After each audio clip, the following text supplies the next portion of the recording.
2017 is coming to a close. So on the Shakaama channel, we like to do all of sort of year in reviews. One of the political things that keeps coming up is the comparison between Obama and President Trump. People keep assuming because Obama is black that he has to be some sort of fantastic politician. For those who actually have a degree in this stuff, we understood from the very beginning that Obama was no less a politician than any other politician before. Specifically for the office of the presidency, there is no qualification. There is no experience that you could ever have that will equal the President of the United States. So the media's portrayal that the presidency has to come from a politician is wrong, and a politician, not even a governor, not even a senator, would prepare them for the office of the presidency. This comes from some of our former presidents, Bush, Clinton, etc., who said nothing in their entire lives prepared them for the office of the presidency. It is a unique club. Now let's take a look at Obama's economic sleight of hand. Obama's always trying to say that he did fantastically. In Cleveland, President Barack Obama claimed he created more private sector jobs in the past 27 months than President George W. Bush created during the entire 7 years before the crisis. But that's like comparing apples to mangoes. The president is absolving himself of responsibility for the savage recession he inherited, which assigned to Bush responsibility for the recession that began within weeks of his taking office in 2001. Americans have a very short attention span, and they do not understand that Bush himself actually inherited a recession.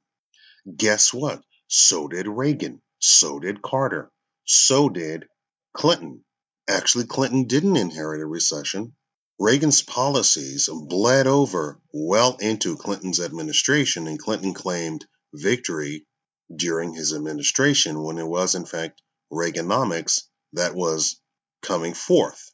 But because Reagan had left office, and it takes years for those policies to take effect, Clinton rode the coattails of Reagan. And when Clinton squandered away the surplus that was actually left to him, and it ended up with a horrible, horrible recession after he left, nobody blamed Clinton. The fact is, the economy has gained just about the same number of private sector jobs, Obama's preferred measure, in the 27 months since the most recent job slump hit bottom, as it did in the 27 months following the bottom of the first Bush jump. In looking at total jobs, the broader and more customary measure, Bush's post-slump job creation record was significantly better than Obama's.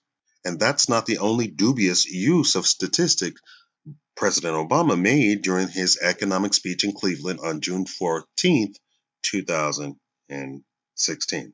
The president also said he approved fewer regulations in the first 3 years of my presidency than my Republican predecessor did in his. Obama is referring to the number of final rules reviewed by the White House and issued by executive agencies, but the Obama administration has approved far more major regulations, which are those that may result in expenditures of more than $100 million, according to the White House Office of Information and Regulatory Affairs. The president's typical stump speech makes reference to private sector jobs growth during the last 2 years or so, but this time he added a twist when he compared job growth over the last 27 months with Bush's first 7 years.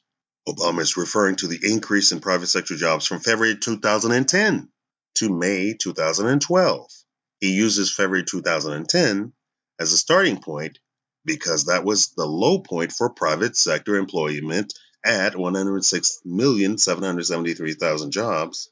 It's been going up ever since. Right now it's at 111,040,000 jobs, an increase of 4,267,000 jobs, according to the Bureau of Labor Statistics. So, The president is correct about the number of jobs created in the last 27 months, but then he uses an economic sleight of hand when he compares his best 27-month period with the first 7 years of President Bush, ignoring the fact that Bush inherited an economy in the brink of recession. Soon after the Bush took office, the U.S. economy officially fell into a recession, which lasted from March 2001 to November 2001, as measured by the National Bureau of Economic Research.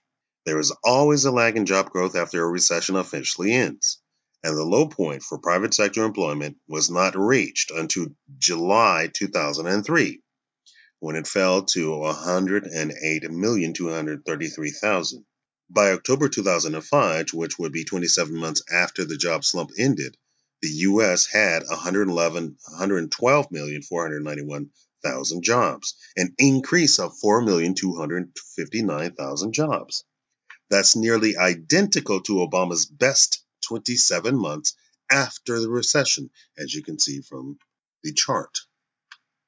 You'll notice, too, that the chart shows Bush had more total jobs, which includes not only private sector jobs, but also all government jobs. By using private sector jobs, the president makes his job creation record look better.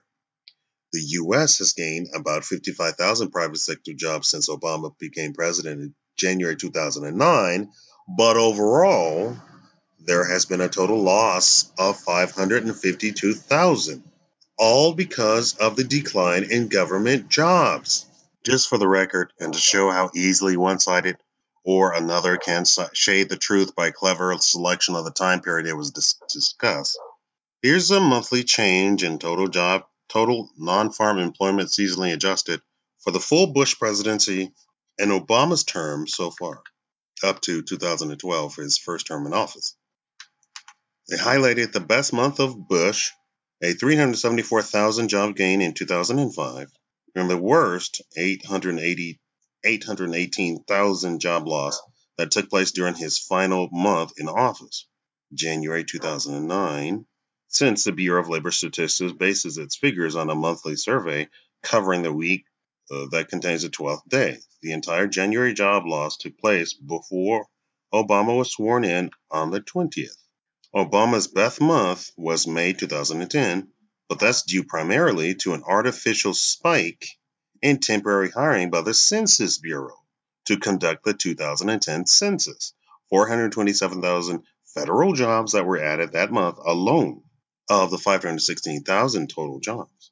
That gain was erased in the months following once the door-to-door census canvass was completed.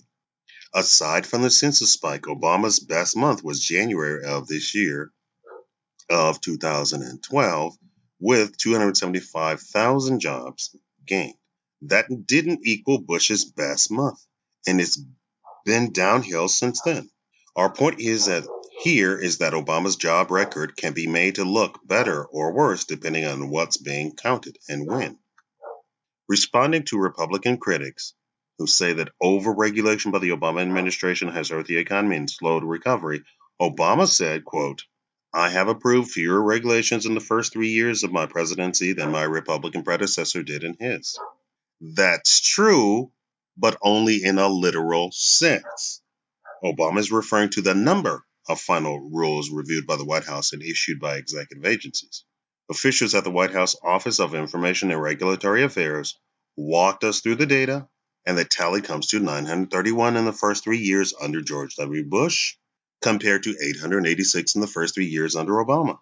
But that includes many rules that have relatively small economic impact.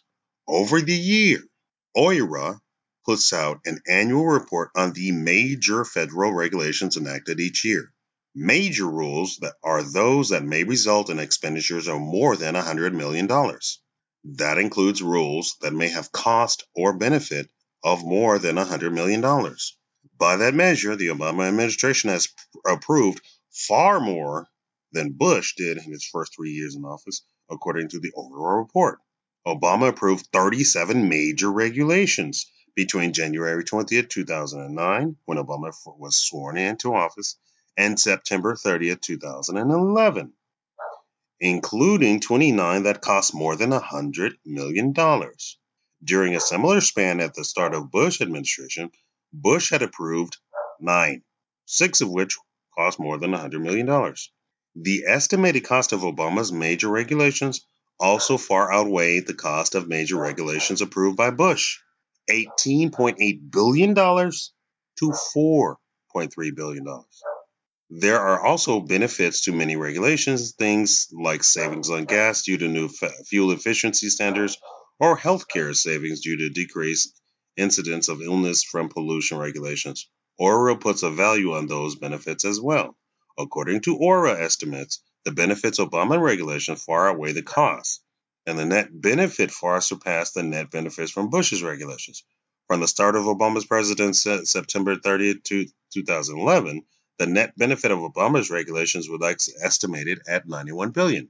As Cass Sunset Aura administration noted in a speech on May 12th, that's over 25 times more than the net benefit, $3.4 billion, during a similar time period at the start of Bush's presidency. So as you can see, and this is by Factcheck.org, which is a liberal periodical.